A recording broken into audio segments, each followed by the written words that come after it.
नमस्कार, मैं हूं ब्रजेश चौकसे और आप देख रहे हैं हमारा खास कार्यक्रम अटेंशन। और अटेंशन में चर्चा होगी नया टास्क फोर्स 47 पर जोर। जी हां, भले ही अभी 2028 के चुनाव में वक्त हो, लेकिन कांग्रेस ने अपना सबसे बड़ा राजनीतिक दाव आदिवासी समाज पर खेलना शुरू कर दिया है। प्रदेश कांग्रेस ने स्टेट ट्राइबल एडवाइजरी कमेटी बना दी है। आदिवासी मुद्दों पर प्रदेशव्यापी आंदोलन की रणनीति तैयार हो रही है और विश्व आदिवासी दिवस पर सार्वजनिक अवकाश की मांग भी जोर शोर से उठाई जा रही है। इधर बीजेपी कांग्रेस के इस प्लान को अलग नज़रिए से देख रही है, उसे आदिवासी विरोधी बता रही है। ऐसे में अब सवाल यह है कि क्या कांग्रेस ने 2028 की सबसे बड़ी चुनावी रणनीति आदिवासी वोट बैंक पर केंद्रित कर दी है? 2018 में सत्ता दिलाने वाले आदिवासी समीकरण को क्या कांग्रेस फिर दोहराना चाहती है? और आदिवासी मुद्दों पर कांग्रेस की सक्रियता जनहित है या चुनावी गणित? आज की बहस इसी पर, लेकिन पहले देखिए रिपोर्ट।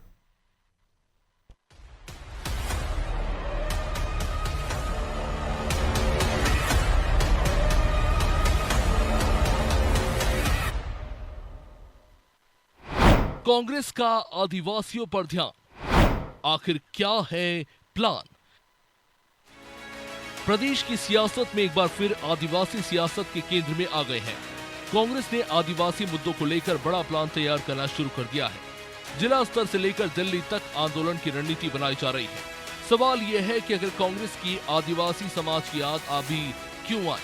क्या ये सिर्फ उनके अधिकारों की लड़ाई है या फिर 2028 के विधानसभा चुनाव की बिसात अभी से बिछाई जा रही है? दरअसल प्रदेश कांग्रेस ने स्टेट ट्राइबल एडवाइजरी कमेटी बनाई है। इसकी पहली बैठक भोपाल में हुई, जिसमें आदिवासी समाज से जुड़े मुद्दों को जिला, प्रदेश और राष्ट्रीय स्तर पर उठाने की रणनीति तैयार की गई। कांग्रेस आने वाले दिनों में धरना प्रदर्शन और जन आंदोलन के जरिए इन मुद्दों को धार देने की तैयारी में है। साथ ही नेता प्रतिपक्ष उमंग सिंगार ने मुख्यमंत्री से 9 अगस्त यानी विश्व आदिवासी दिवस पर सार्वजनिक अवकाश घोषित करने की मांग भी की है।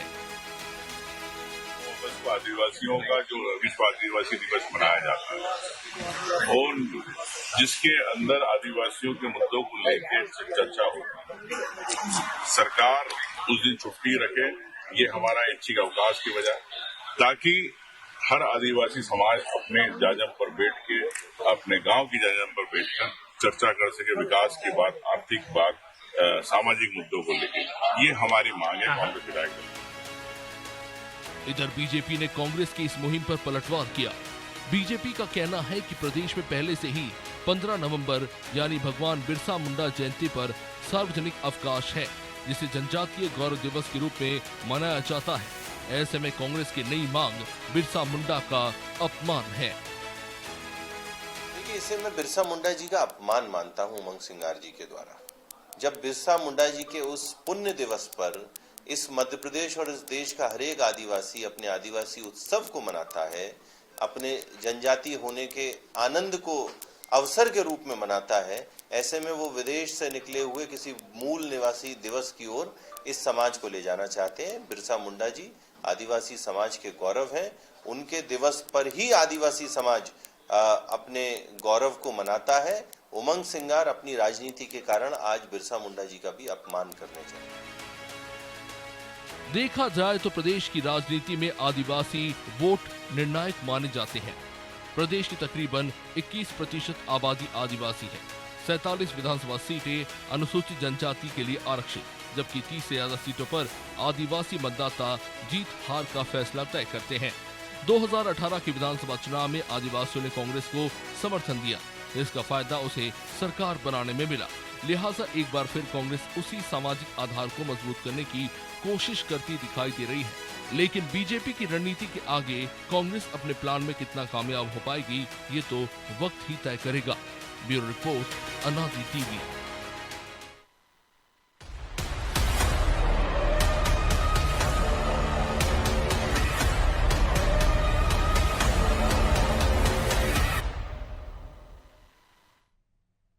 इस मुद्दे पर चर्चा के लिए हमारे साथ जुड़ गए हैं दो वरिष्ठ पत्रकार खिलावन चंद्राकर और डॉक्टर अजय खेमरिया।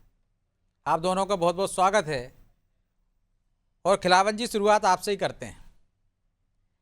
क्या कांग्रेस ने 2028 की चुनावी जमावट अभी से शुरू कर दी है?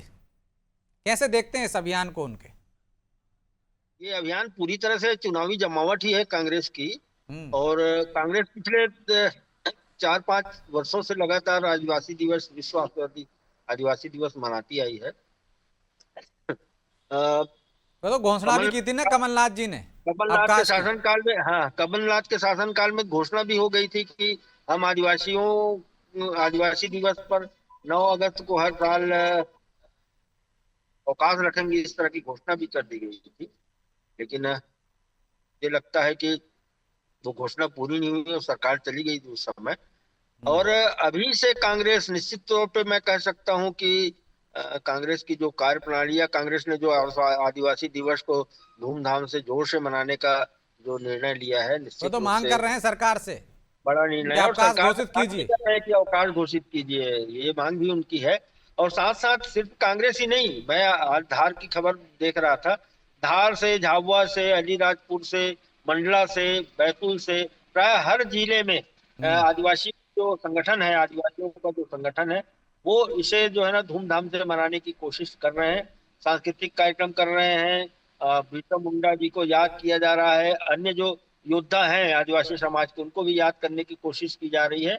और सिर्फ एक आयोजन नहीं, सिर्फ ऐसा नहीं कि सुबह शाम तक आयोजन किए करे और घर चले जाए। धार वालों का तो ये भी कहना है कि तो हम कांग्रेस इतना कर पाएगी क्या? कांग्रेस कर पाएगी ऐसा तो मैं, कर पाएगी या ना कर पाएगी ये तो मैं नहीं बता सकता। लेकिन हाँ, कांग्रेस ने योजना बनाई और कांग्रेस के पास टीम है आदिवासी जिलों में, तो हो सकता है कांग्रेस इस कार्यक्रम को कर पाए। लेकिन कांग्रेस ने अधिकांश घोषणाएं, अधिकांश आयोजनों को लेकर के घोषणाएं की हैं और उनको पूरी नहीं कर पाती। ये महत्वपूर्ण बात है। तो मुझे लगता है कांग्रेस कर पाएगी नहीं कर पाएगी ये तो आयोजन के बाद ही पता चलेगा। लेकिन हाँ, जिस तरह से उमंग सिंगार को जो है राष्ट्रीय भारतीय राष्ट्रीय कांग्रेस की तरफ से एक हरी झंडी दी गई, उसको एक आदिवासी समिति बना के मध्य प्रदेश का मुखिया बनाया गया है। तो मुझे लगता है कि ये सब ऐसी बातें हैं जिससे जो है कांग्रेस काफी गंभीर दिखाई देती है। कमेटी ने जो कमेटी बनाई है, अखिल भारतीय कांग्रेस कमेटी की, वो आदिवासी अधिकार, संरक्षण एवं सशक्तिकरण लेकिन सवाल ये उठता है कि अब क्यों याद के आई लिए कांग्रेस काम को? करेगी, ऐसा कहा गया है। लेकिन जी खिलावन जी, जी, सवाल तो ये उठता है ना, अब क्यों याद आई? देखिए, जल जंगल जमीन को लेकर के आदिवासियों की जो वो है संघर्ष है, उसको तो कांग्रेस लंबे समय से समर्थन करती रहती है। तो उसकी मांग है, पुरानी मांग है उनको को लेकर के। और मुझे यह मतलब अच्छे से याद है कि कई वर्षों से, लगभग 5-6 वर्षों से विश्व आदिवासी दिवस कांग्रेस मनाती आ रही। भले किसी पैमाने पे मनाए, कि भले उनका आयोजन सफल ना हो, सफल हो या ना हो, लेकिन मनाती आई है, घोषणा करते आई है। और कुछ जगहों पर होता भी है आयोजन, ऐसा नहीं कि नहीं होता। तो कुल मिलाकर के मुझे लगता है कि जो जो आगामी चुनाव हैं, उनको दृष्टिगत रख के ही आदिवासी वर्ग को राजनीतिक रूप से साधने की कोशिश करती है, साधने की कोशिश करती है, मिलाने की कोशिश करती है। और आपको याद है, निश्चित रूप से याद है आपको, लगभग 46 या 47 सीट है 47 मध्य सीटें। प्रदेश। 43 है ना? हाँ, 7 है, 47 47, 47। 47 सीटें हैं। हाँ, 47 सीटें हैं मध्य प्रदेश में आदिवासियों के लिए आरक्षित। और साथ ही साथ लगभग 92 या 93 सीटें ऐसी है जो हार जीत का फैसला तय करती है किसी भी दल के, क्योंकि वहाँ आदिवासी बाहुल्य होने के कारण वहाँ जो आदिवासियों का वोट पड़ता है, वो किसी भी दल को चला जाता है, तो वो दल विजयी हो जाती है। और पिछले समय जो कमलनाथ की सरकार बनी थी, उसमें आदिवासियों को जो 32 सीट मिली थी मध्य प्रदेश में, वो महत्वपूर्ण योगदान उसका था। तो कुल मिलाकर के मुझे लगता है कि यदि आपको बेहतर ढंग से काम करना है, बेहतर सफलता प्राप्त करनी है चुनाव में, तो आदिवासी वर्ग को साधे बगैर आप कोई काम नहीं कर सकते, ऐसा राजनीतिक पंडितों का मानना भी है। और कांग्रेस लगभग इसी इसी गणित पर काम कर रही है। और आगामी जो चुनाव है, 47 को जो चुनाव होंगे, 27 को जो चुनाव होंगे, वो उसमें जो है इसी बात को ध्यान में रख के वो काम करेगी। ऐसा 27-28 में मुझे लगता है काम इसी को ध्यान में हाँ, वो रख करके गणित में तो करेगी। फार्मूले का महत्व रहता है। लेकिन खेमरिया जी, जी जी। बीजेपी लगातार आदिवासियों के बीच में काम कर रही है। क्या माना जाए कि ये जो नया टास्क फोर्स बनाया है कांग्रेस ने, वो उसी का जवाब है? देखिए 9 अगस्त की जहाँ तक सवाल है तो मुझे लगता है मध्य प्रदेश में सभी जिला मुख्यालयों पर सरकारी आयोजन पहले से ही होते हैं हम्म। और इसके लिए सामान्य प्रशासन विभाग के द्वारा विधिवत आदेश भी जारी किए जाते हैं। दूसरा सवाल आपका टास्क फोर्स का है, वो निश्चित तौर पर राजनीतिक उसका कंसर्न हो सकता है हम्म। कि आने वाला समय चुनाव का होगा और ये पिछले चुनाव में जो आदिवासी बेल्ट में कांग्रेस का परफॉर्मेंस था वो 2018 की तरह नहीं रहा। लेकिन मेरा मूल प्रश्न ये है कि क्या चूंकि मध्य प्रदेश में पहले से भगवान बिरसा मुंडा आदिवासी जो से भी बड़ा आयोजन होता रहा है, तो क्या जो अभी स्पोक्स पर्सन कह रहे थे कि जो वो भी पत्रकार हैं खिलावन जी, निवासी का, इस कार्यक्रम में स्पोक पर्सन तो कोई रहता ही नहीं। हाँ, तो जो उन्होंने कहा था, मैंने मैंने पहले जो हाँ, जो आपने कांग्रेस ने दिखाया कहा था, हाँ उसमें कोई स्पोक्स ठीक है, पर्सन माफी, बात हाँ। कर रहे थे जी, मैं उनकी बात कर रहा था। तो मूल निवासी वर्सेस भारतवासी का विषय भी इस देश में बड़े पैमाने पर पिछले 10 साल से विमर्श का हिस्सा बना है। तो मध्य प्रदेश केंद्रित जो जनजाति विमर्श है उसके आधार पर देखें तो 9 अगस्त को आदिवासी दिवस को लेकर के जो आग्रह है वो बहुत ज्यादा रिलीवेंट लगता नहीं। इसके अलावा जो मध्य प्रदेश में आदिवासियों की राजनीति है उसके दृष्टिकोण से आपको ये विषय उनके लिए मुफीद लग सकता है, लेकिन मेरा अपना मानना है नहीं, सिर्फ कि उसी चाहे पर केंद्रित रानी नहीं है। कमलापति यदि उन्होंने जो नया टास्क फोर्स बनाया है खेमरिया जी, वो सिर्फ एक दिवस के लिए नहीं बना है कि विश्व आदिवासी दिवस, वो तो एक मांग कर रहे हैं। वो जनजातीय समाज में क्या समस्याएं हैं, आदिवासियों के क्या क्या मुद्दे हो सकते हैं, वो तमाम मुद्दों पर काम करेंगे और उनको सरकार के सामने उठाएंगे। तो क्या वो 2018 दोहराना चाहते हैं विश्वास जीतने के लिए, और बीजेपी जो काम कर रही है उनके बीच में, उसका जवाब देने के लिए एक टास्क फोर्स बना है? विश्वास जीतने के लिए भी कर रहे हैं तो उसमें राजनीतिक रूप से कोई बुराई की बात नहीं है, लेकिन बिल्कुल। सवाल ये कि पिछले लंबे समय से देश में और मध्य प्रदेश के कालखंड को देखें तो कांग्रेस शासन में रही है और इतने लंबे समय तक शासन में रहने के बाद भी अगर जनजातियों के सशक्तिकरण का या उनकी लीडरशिप के बिंदुओं को अब उठाना पड़ रहा है 2026 में, तो ये कहीं ना कहीं मंथन का विषय भी होता है। राजनीति उस पर हो, राजनीतिक आग्रह हो, राजनीतिक इच्छा हो, उसमें कोई बुराई नहीं है, लेकिन समानांतर रूप से उन सवालों का जवाब उन लोगों की तरफ तो आता ही है जो आज इस विषय को उठा रहे हैं। क्या कांग्रेस का नेतृत्व आदिवासी नेतृत्व को स्वीकार मध्य प्रदेश में करने के लिए कभी तैयार होगा?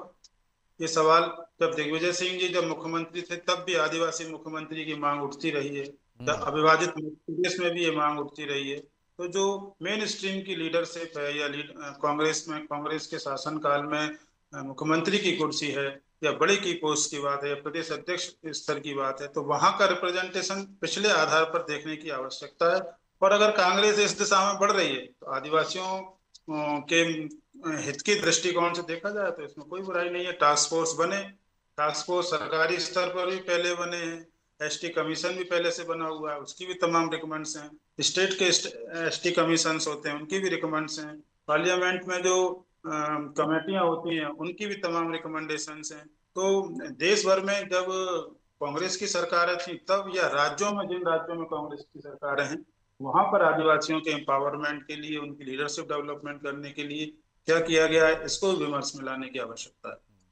तो खिलावन जी, जब ये नया टास्क फोर्स आदिवासियों के बीच में जाएगा तो सवाल तो उठेगा ही, जो खेमरिया जी कह रहे हैं कि भाई आपने अब तक क्या किया जो अब आप चिंता कर रहे हैं, और आप क्यों कर रहे हैं, पहले क्यों नहीं की? निश्चित रूप से सवाल उठेगा और विपक्ष खासतौर पे तब जो कांग्रेस की विपक्षी पार्टी भाजपा की तरफ से तो सवाल उठाए जाएंगे, लेकिन मूल बात यही है कि जो घोषणा की गई है कांग्रेस के द्वारा, वो जो हाई पावर कमेटी बनी है मध्य प्रदेश में, अखिल भारतीय कांग्रेस कमेटी के निर्देश पर बनी है कमेटी, और वो आदिवासी वर्ग के जो है के चुनौतियां, उसके सामने जो चुनौतियां खड़ी है उनके संवैधानिक अधिकारों की रक्षा को लेकर के जल जंगल जमीन जो पुरानी चीजें हैं, जो पुराने आदिवासियों की पुरानी मांगे हैं, उनके शिक्षा, उनके स्वास्थ्य, उनके रोजगार, उनके आजीविका के साधन, इन सब को लेकर के बात करेगी। और मुझे लगता है कि ये जो कार्यक्रम आयोजित किया गया उसमें ही इस टास्क को जो है निश्चित रूप से आगे बढ़ाया जाएगा, ऐसा अंदाजा है। क्योंकि तो बढ़ाएंगे क्या, सरकार के सामने रखेंगे खिलावन जी, सरकार से मांग करेंगे तो जब सरकार से मांग करेंगे कि ये कमियां हैं, तो सरकार तो लगातार काम कर रही है उनके बीच में, पैसा एक्ट हो चाहे अन्य स्वास्थ्य के मामले में भी आपने देखा कि किस तरह से काम कर रही है। तो क्या जब उससे सवाल नहीं किया जाएगा कि आज बड़ी चिंता कर रहे हो आप भाई, जब आप सरकार में थे तब आपने क्या किया?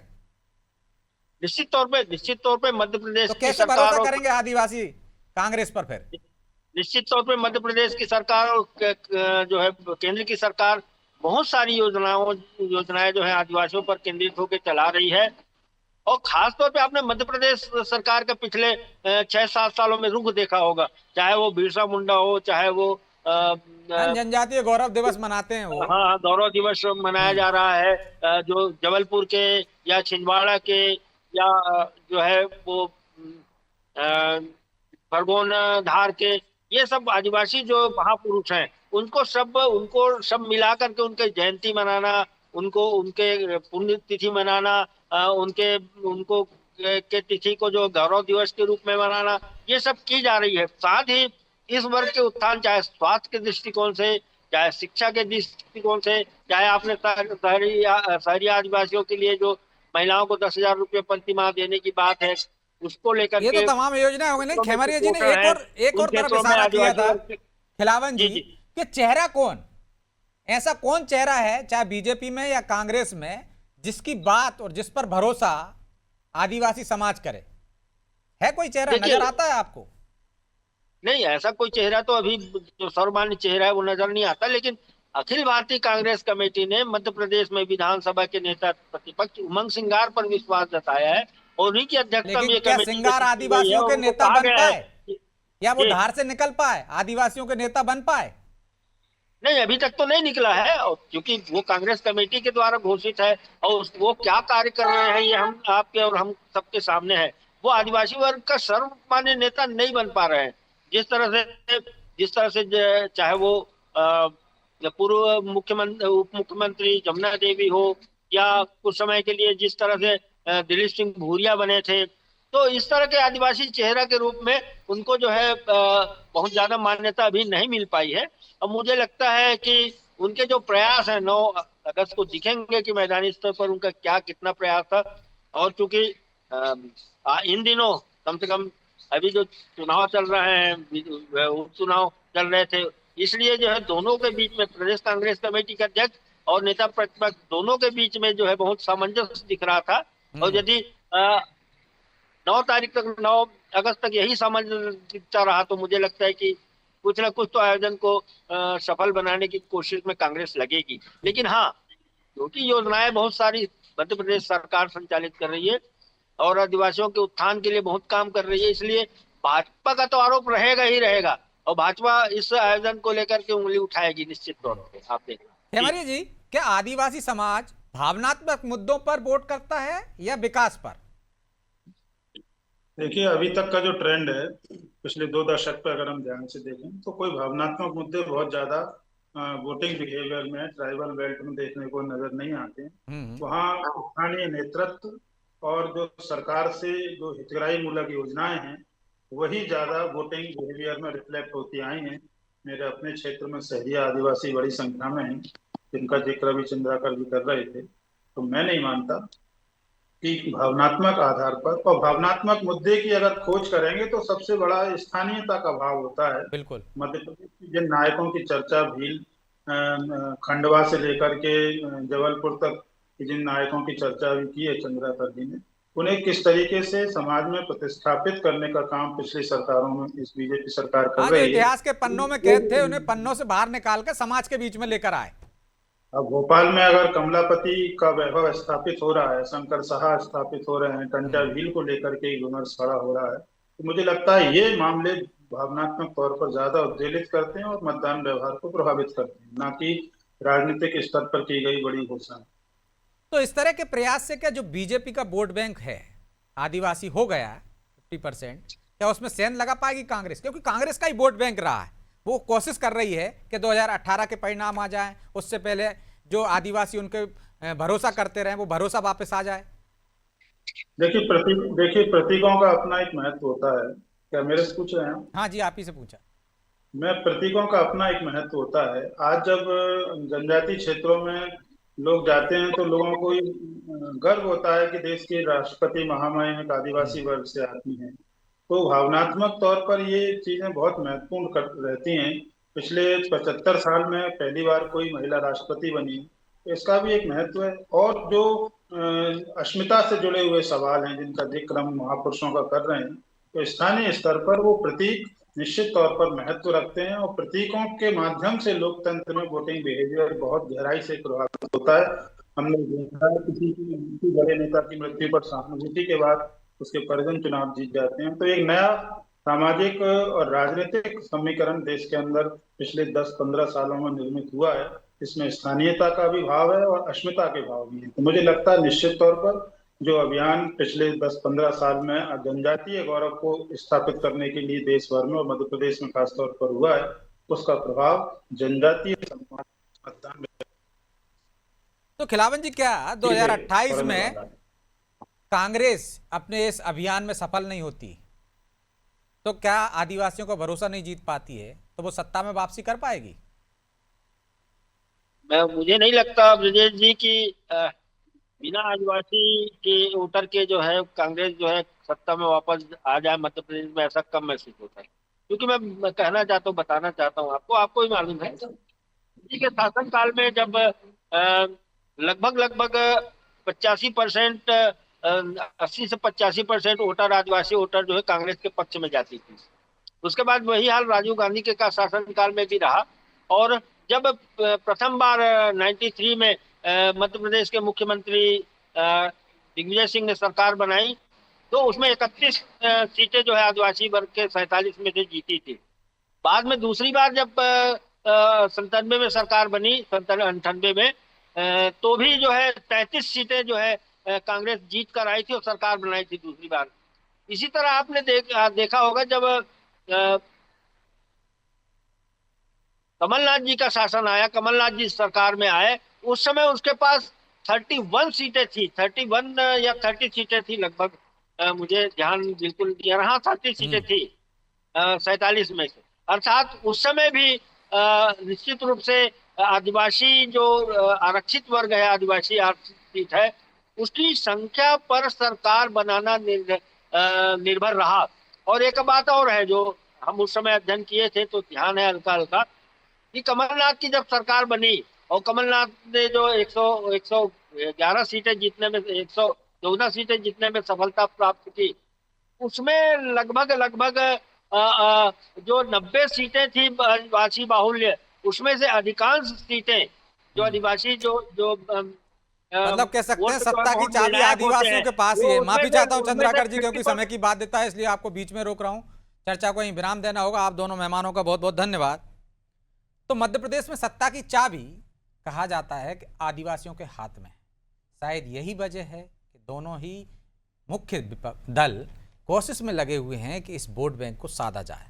अब देखना यह होगा कि 2028 में सत्ता की चाबी आदिवासियों के पास ही रहती है या दोनों के प्रयास से समीकरण बदलते हैं। इसके लिए इंतजार करना होगा। बहरहाल अटेंशन में आज इतना ही। मुझे दीजिए इजाजत और आप देखते रहिए अनादि टीवी। नमस्कार।